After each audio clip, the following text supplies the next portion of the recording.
Hello student, welcome to my YouTube channel. Student, आज हम addition of vectors topic के बारे में डिस्कस करेंगे। स्टूडेंट, इससे पहले मैं ये बता दूं कि मैथमेटिक्स के अंदर हम only plus minus multiply divide ही पढ़ते हैं और यही पढ़ेंगे प्रत्येक चैप्टर में। बस उस चैप्टर का नाम अलग होगा, उसकी डेफिनेशन कुछ होगी। उसके अंदर हम सबसे पहले यही पढ़ेंगे कि प्लस कैसे होता है और माइनस और मल्टीप्लाई और डिवाइड। तो यहाँ एडिशन ऑफ वेक्टर, वेक्टर का एडिशन कैसे होता है। सबसे पहला रूल है ट्राइएंगल्स रूल। तो ट्राइएंगल रूल्स क्या है, फिगर से देखिए स्टूडेंट, ए बी सी कोई ट्राइएंगल है। ए बी को मैं ए वेक्टर से भी डिनोटेड कर दूं और बी सी को बी वेक्टर से। इसकी डायरेक्शन ए टू बी है, इसकी डायरेक्शन बी टू सी है। देन ए प्लस बी क्या होगा, ए टू सी। यही ट्राइएंगल लॉ है। तो let the vector B A and B so positioned such that initial point of one coincide with terminal point of other. If मैं a small A vector को A B से denoted कर दूं, B vector B C से, then the vector A plus B is represented by the third side of triangle A B C. कौन सी side होगी, third, A to C. तो so A B plus B C equal A C. Student, हम जानते हैं ए सी का negative क्या होता है, माइनस सी है। तो यहाँ माइनस सी ए पुट कर दीजिए, माइनस सी ए इधर जाएगा एल एच एस में तो पॉजिटिव हो जाएगा। इस तरह implies A B plus B C plus C A equal 0। यही क्या है, triangle law. Next addition law है पैरेललोग्राम। अगला है पैरेललोग्राम।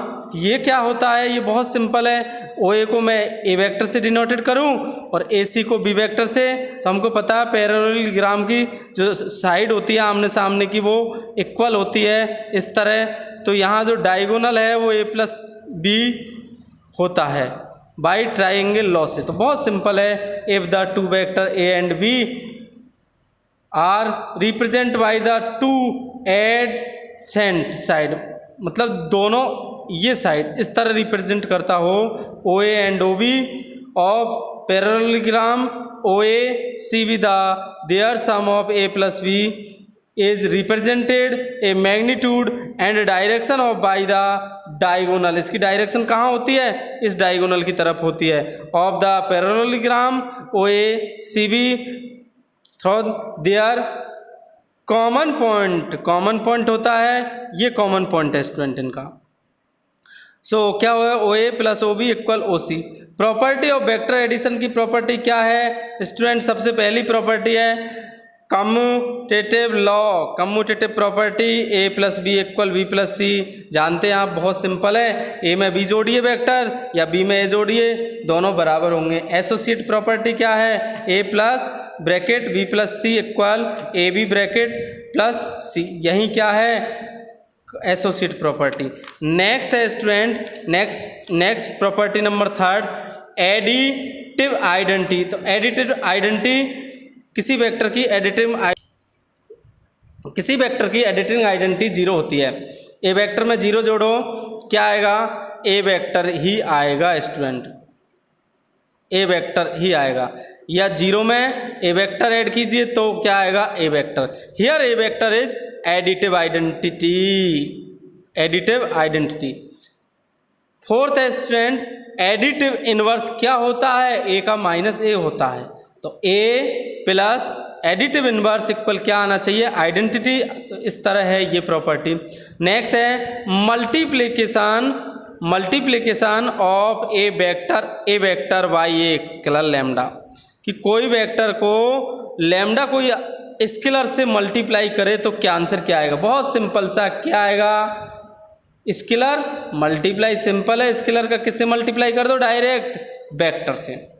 तो इस तरह नोट है स्टूडेंट, यहाँ lambda is also a vector. Lambda A vector also a vector है। कॉलिनियर टू ए वेक्टर के कॉलिनियर का मतलब यहाँ पर परपेंडिकुलर है, नहीं पैरेलल है स्टूडेंट, परपेंडिकुलर नहीं है। Lambda A vector and A vector कैसे है, पैरेलल। आगे स्टूडेंट मैं लेमडा ए वेक्टर का मैग्नीट्यूड फाइंड करूँ तो अलग अलग लेमडा का मैग्नीट्यूड प्लस ए वेक्टर का मैग्नीट्यूड इक्वल होगा इस तरह। नेक्स्ट है student third, if lambda equal 1/a here A not equal 0 then magnitude of lambda A equal, इस तरह यहाँ इसकी वैल्यू कितना होगा, लेमडा ए का मैं यहाँ से मैग्नीट्यूड निकालता हूँ तो लेमडा इक्वल 1/a मैग्नीट्यूड ये आ जाएगा। तो यहाँ वैल्यू पुट कर दीजिए, ए से कैंसिल हो जाएगा 1 आ जाएगा। तो क्लियर है student, lambda is a unit vector, unit vector को ए कैप से डिनोटेट करते हैं। सपोज ये ए कैप के बराबर है, A cap equal lambda A vector, यहाँ लेमडा की वैल्यू रख दीजिए 1/लेमडा वेक्टर। इस तरह स्टूडेंट बहुत इंपॉर्टेंट फॉर्मूला है, यूनिट वेक्टर जब भी कोई किसी वेक्टर का यूनिट वेक्टर अपन को फाइंड करना है आपको तो क्या लिखना है formula, vector upon magnitude of vector, unit vector equal vector of magnitude of vector. Learn कीजिए स्टूडेंट, बहुत सिंपल है, कोई भी वेक्टर का आपको क्या फाइंड करना है, यूनिट वेक्टर फाइंड करना है तो आपको क्या करना है, उसी वेक्टर के अपॉन में क्या करना है, उसका मैग्नीट्यूड का डिवाइड करना है। नेक्स्ट है, किसी भी जीरो वेक्टर को स्केलर से मल्टीप्लाई करते हैं तो क्या आता है, जीरो वेक्टर ही आता है। नेक्स्ट टॉपिक है student component of A vector, एक वेक्टर के कंपोनेंट क्या होते हैं। तो बहुत इसकी भी सिंपल डेफिनेशन है, लेट एक्स वाई जेड जो एक्सेज है उन पर कोई ओ ए ओ बी ओ सी 3 यूनिट वेक्टर है। क्या है, ओ ए और ओ बी और ओ सी इक्वल क्या है, ये सभी क्या है, यूनिट वेक्टर है। तो हमको पता है यूनिट वेक्टर का मैग्नीट्यूड 1 होता है। तो इस तरह फिगर में इसके ए के कोऑर्डिनेट 1 0 0 है, बी के कोऑर्डिनेट 0 0 1 है, 0 1 0 है, सी के कोऑर्डिनेट 0 0 1 है, आई जे के यहाँ पर यूनिट वेक्टर है। Let O is origin point and P X Y be, any कोई पॉइंट है स्पेस में, let I J K be the unit vector along the axes, कौन से X X Y X and Z X respectively. Then OP vector का position vector क्या होगा, OP equal X I cap plus Y J cap plus Z K cap, which is called the component form of the OP. OP vector की component form क्या है, पूछ लिया जाता है एग्जाम में स्टूडेंट। तो इस तरह कंपोनेंट फॉर्म क्या होती है, X I cap plus Y J cap plus Z की कैप, ये ओपी वेक्टर की कंपोनेंट फॉर्म है। हियर एक्स वाई जेड, ये भी पूछा जा सकता है कि यहाँ पर एक्स वाई जेड क्या है, तो ये क्या है, स्केलर कंपोनेंट है, scalar component of OP vector. And आपसे ये भी पूछा जा सकता है कि वेक्टर कंपोनेंट क्या है, तो बहुत सिंपल है, X I cap plus Y J cap plus Z K cap, here क्या कहलाते हैं, वेक्टर कंपोनेंट। ओपी वेक्टर और आर वेक्टर इक्वल ये है अपना पोजीशन वेक्टर, इसका मैग्नीट्यूड है R vector equal root X square plus Y square plus Z square. Next student some important formula है, if A equal A1 I cap plus A2 I J cap plus A3 K cap and V vector equal B1 I cap plus B2 J cap plus B3 के cap, आपको दो vector given है, any two vector given है and lambda भी any scalar है, then आपको दोनों वेक्टरों को ऐड करना है। तो बहुत सिंपल सा तरीका है, जो आई के कोफिशिएंट है उनको ऐड कर दीजिए, जे के कोफिशिएंट और के कोफिशिएंट। इस तरह ए प्लस बी इक्वल कितना आ जाएगा, A1 plus V1 I cap plus A2 plus B2 J cap plus A3 B3 के कैप, एंड माइनस करेंगे तो माइनस सिंबल आ जाएंगे।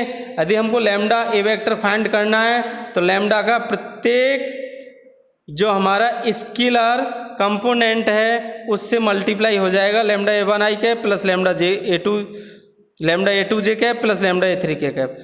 स्टूडेंट प्रॉपर्टी नंबर 4 फॉर्मूला बहुत मोस्ट है, यदि दो वेक्टर इक्वल हो जाए तो उनके जो स्केलर कंपोनेंट है ना वो इक्वल हो जाएंगे, जैसा कि हम 2 डायमेंशन में पढ़ते थे ऑर्डर पेयर, सेम उसमें भी। तो यहाँ पर हम ये फॉर्मूले सभी 3 डायमेंशन में काम आएंगे स्टूडेंट।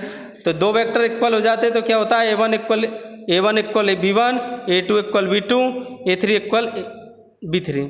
अर्थात कह सकते हैं इनके क्या कर दो हम आई जे के जो कोफिशिएंट है उनकी कंपेयरिंग कर दीजिए, वो इक्वल होंगे। नेक्स्ट फार्मूला नंबर 5 है, A and B are collinear है।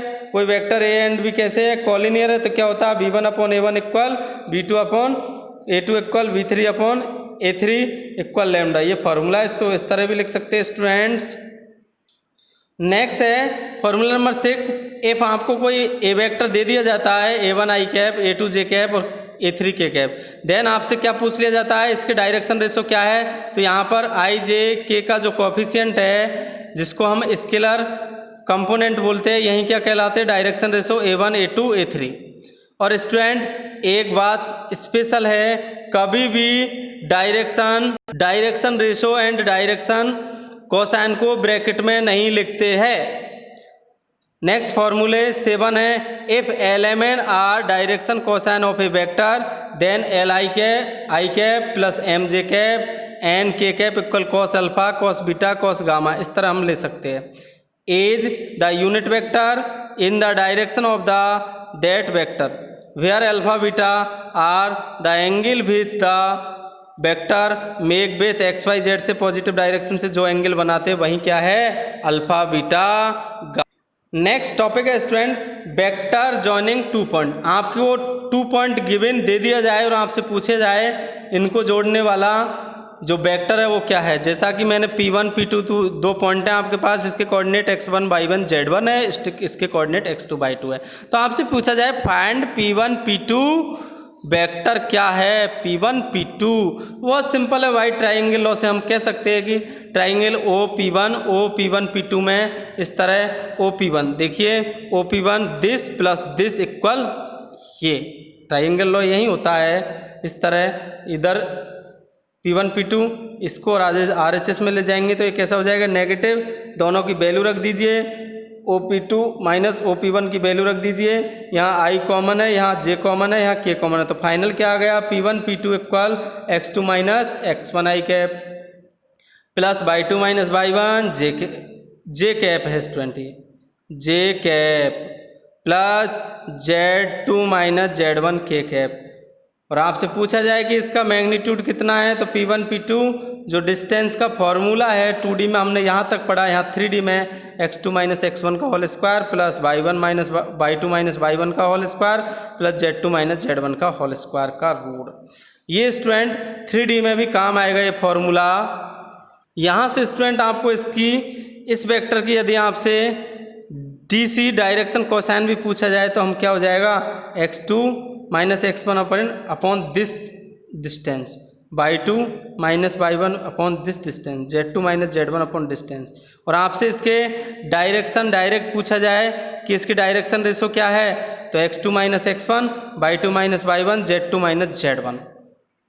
नेक्स्ट है स्टूडेंट सेक्शन फॉर्मूलाज, जिसको हम 10th क्लास में पढ़ चुके हैं, बट वहाँ पर अपने 2D डायरेक्शन में पढ़ा है, यहाँ पर हम किस में पढ़ेंगे, वेक्टर में। तो क्या है, position vector of A point dividing A line segment in A given ratio. Here student आपको एक लाइन है, उसको कोई पॉइंट है, उस पर उसके पोजीशन वेक्टर फाइंड करने आपको रेशो मिलेगा। तो बहुत सिंपल स्टूडेंट इस तरह हो सकता है, मान लो आपके पास PQ लाइन है और ये R कोई पॉइंट है, M अनुपात N, M ratio N when R is divide PQ internally, जब R क्या है, PQ के इंटरनली है, अंदर है, देन OR इक्वल, बहुत सिंपल सा फॉर्मूला है, OR इक्वल कितना हो जाएगा, MB। ये स्टूडेंट ए वेक्टर है, ये बी वेक्टर है, तो बहुत सिंपल है। देखिए MB plus NA upon M plus N, ये कौन सा हो गया, इंटरनली। नेक्स्ट है when are divided PQ externally, बाहर, जब PQ के कहाँ है, बाहर।